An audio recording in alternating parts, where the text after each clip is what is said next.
ফের রহস্যজনকভাবে নিখোঁজ মা ও শিশু। এবারের ঘটনা যাত্রাপুর থানাধীন দক্ষিণ মহেশপুর কৈয়াটিলা এলাকায়।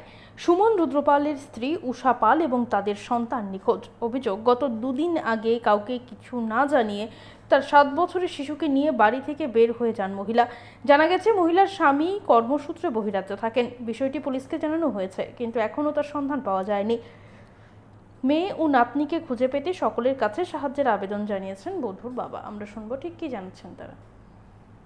পরশুদিন থেকে রাতের থেকে মানে পরশুদিন সকাল 8টার থেকে নিখোঁজ, পাওয়া যাইতেছে না। কোনো খবর বার্তা নাই, মোবাইলও সুইচ অফ, মোবাইলেও কোনো খবর টবর নেই। ছেলে আছে একটা, ছেলে হয়েছে 4 বছরের মতন। ছেলেটা কোন জায়গা বা কোনখানে কোন আসে বিষয় এটা করতাম পারি না। মেয়ে মিসিং করছে পোলার বাড়ির তারা, যে থানার থেকে মেয়েটা গেছে গা এই থানার, কাঠালিয়া থানা। না, এমন কোনো বাড়ি কোনো ঝামেলা টামেলা আমরা শুনছি না। আন্তাজি পরবর্তী না মিশাওটা করে লাভ হইতে না। কই থাকে?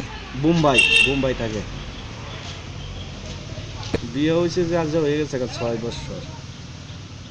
এটা মোবাইল যখন সুষ্ঠু বহনো, মোবাইল সুষ্ঠু বের থেকে এরপরে এখান থেকে শ্বশুর বাড়ি থেকে খবর আছে, মানে তাই পাওয়া যেতেছে না।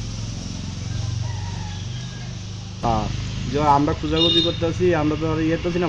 যদি খোঁজাখুঁজি করে পা তুলে প্রশাসনের হাতে যাতে ইয়া করে দেয়।